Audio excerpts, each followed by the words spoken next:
Bonjour, bienvenue pour ce nouveau temps de culte, aujourd'hui jour de la Trinité. Pour commencer ce temps, je vous propose de prier ensemble. Voici venu le temps de reposer nos vies dans ta parole. Voici venu le temps de donner de l'espace à notre prière. Voici venu le temps d'accueillir la présence qui nous fait du bien. Que la paix de Dieu, Père, Fils et Souffle soit avec nous tous ce matin. Qu'elle nous achemine vers la joie qui est au-dessus de toute joie. Amen. Et nous lisons aujourd'hui dans le livre du Deutéronome, tout d'abord au chapitre 4. Informe-toi, je te prie, sur le passé, sur les jours qui t'ont précédé, depuis le jour où Dieu a créé l'homme sur la terre, et d'une extrémité du ciel à l'autre. S'est-il jamais produit quoi que ce soit de semblable ? A-t-on jamais entendu quelque chose d'aussi grand ? Un peuple a-t-il jamais entendu la voix d'un Dieu parlant du milieu du feu, comme toi tu l'as entendu en restant en vie ? Un Dieu a-t-il jamais tenté de venir prendre une nation du sein d'une autre nation au moyen d'épreuves, de signes, de prodiges et de combats, d'une main forte, d'un bras étendu, par des interventions grandes et redoutables, tout ce que le Seigneur votre Dieu a fait pour vous en Égypte sous tes yeux ? Tu as donc été éclairé pour savoir que c'est le Seigneur qui est Dieu. Il n'y en a pas d'autre que lui. Depuis le ciel, il t'a fait entendre sa voix pour t'instruire. Sur la terre, il t'a fait voir son grand feu, et tu as entendu ses paroles du milieu du feu, parce qu'il a aimé tes pères et qu'il a choisi leur descendance après eux. Il t'a fait lui-même sortir d'Égypte par sa grande puissance. Il a dépossédé devant toi des nations plus grandes et plus fortes que toi, afin de te faire entrer dans leur pays et de te le donner comme patrimoine. Voilà pourquoi il en est ainsi en ce jour. Tu sauras donc aujourd'hui, et tu y réfléchiras, que c'est le Seigneur qui est le Dieu dans le ciel, en haut et sur la terre en bas. Il n'y en a pas d'autre. Tu observeras ses prescriptions et ses commandements, tels que je les institue pour toi aujourd'hui, afin que tu sois heureux, toi et tes fils après toi, et que tu prolonges tes jours sur la terre que le Seigneur ton Dieu te donne pour toujours.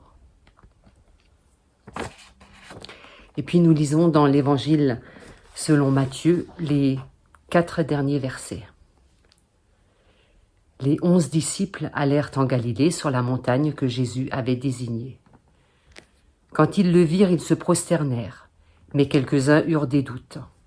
Jésus s'approcha et leur dit : « Toute autorité m'a été donnée dans le ciel et sur la terre. Allez, faites des gens de toutes les nations des disciples, baptisez-les pour le nom du Père, du Fils et de l'Esprit Saint, et enseignez-leur à garder tout ce que je vous ai commandé. Quant à moi, je suis avec vous tous les jours, jusqu'à la fin du monde. » Au moment de m'accueillir à Tahiti comme pasteur, le président de cette église m'a dit une des choses suivantes. Vous les Occidentaux, vous pensez que le passé est derrière vous et que vous regardez l'avenir, que vous avancez vers l'avenir. À Tahiti, on voit les choses exactement à l'inverse. On dit que le passé est devant nos yeux puisqu'on le connaît, alors que le futur est dans notre dos puisqu'on ne le connaît pas.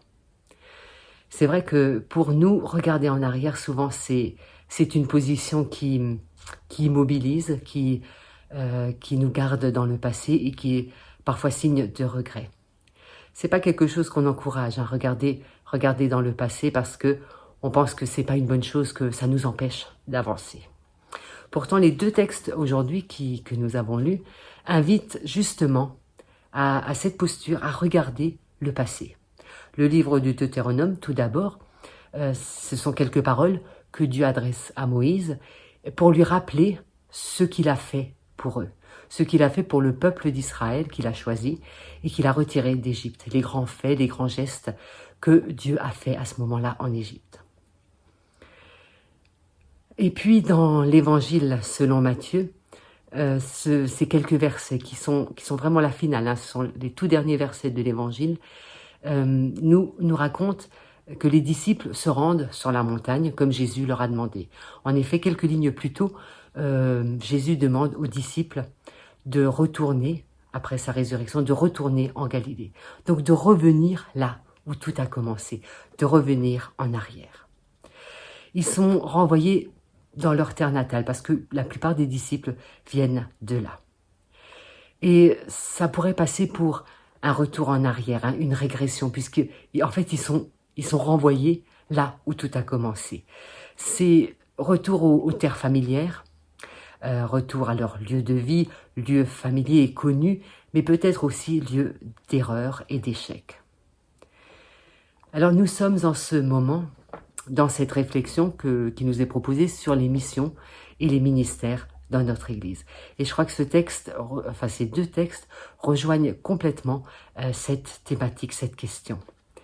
Être missionnaire, porter la bonne nouvelle de Jésus, c'est pas tout de suite se lancer dans des projets et faire des choses.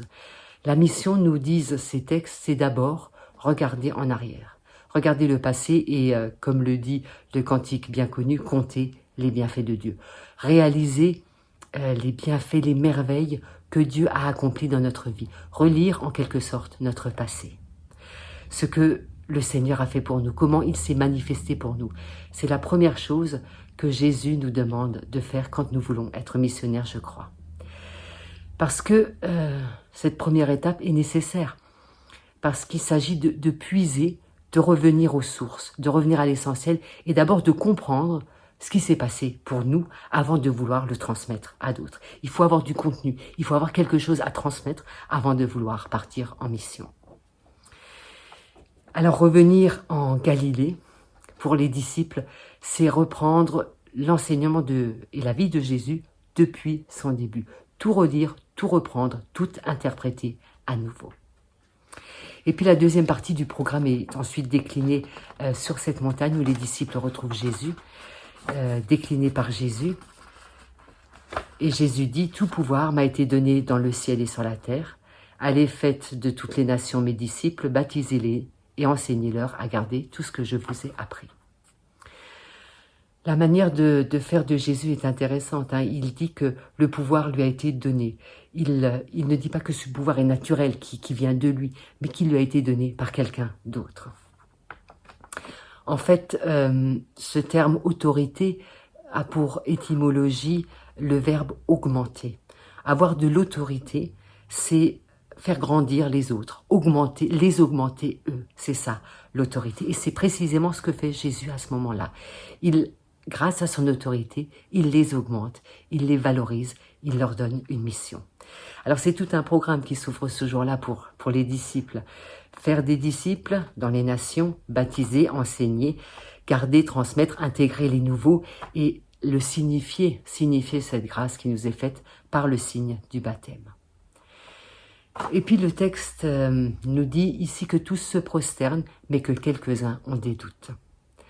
Face à ce programme peut-être un peu ambitieux pour eux, ils ont des doutes et ils hésitent. Pourtant, ils ont reçu, ils ont suivi ce qu'on leur a demandé, ils sont allés en Galilée, ils ont monté sur cette montagne, ils ont retrouvé Jésus comme cela leur avait été demandé. Finalement, ces disciples sont très humains. Et s'ils se prosternent, ils sont quand même remplis de doutes. Et Jésus, là, n'essaye pas de dissiper leurs doutes, de les rassurer, mais il les envoie en mission.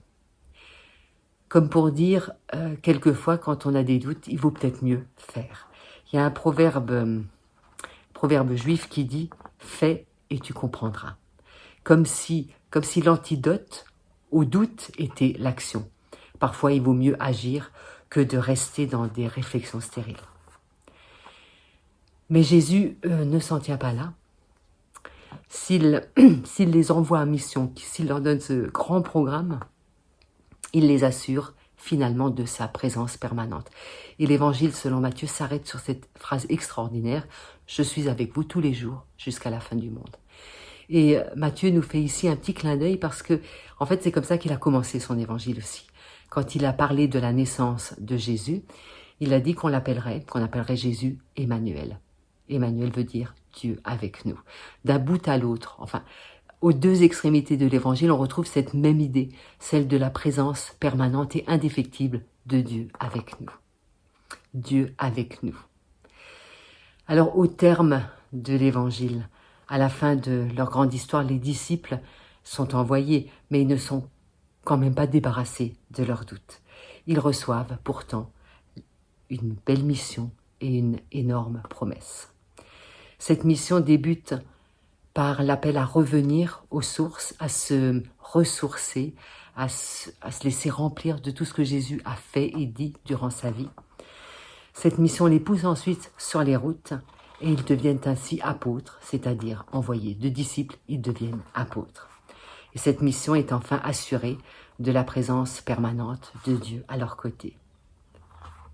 Amen. Prions ensemble avant de nous quitter. Combien j'aimerais être, Seigneur, un croyant sans faille, un chrétien triomphant, un serviteur efficace, un roc, un chêne ou une force qui va. Combien j'aimerais que ton Église donne envie de croire et de dire du bien de toi, qu'elle soit nombreuse et fervente et joyeuse. Mais le vent trop fort qui fend les rocs et déracine les chênes n'est pas toujours ton esprit. Mais le feu qui tombe du ciel et foudroie les certitudes n'est pas toujours ton esprit. Il peut l'être aussi, c'est vrai.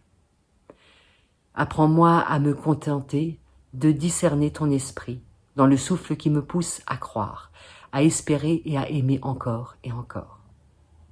Apprends-moi à me contenter de discerner ton esprit dans la respiration difficile de ton Église essoufflée qui t'aime et te sert encore et encore.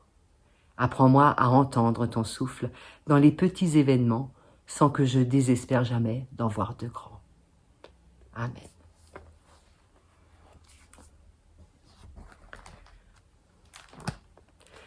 Prends la route, ne te lasse pas, cherche et médite, lis et prie. Dieu place en toi et dans le creux de tes mains la force, la vie, la puissance de son esprit et la joie de sa promesse.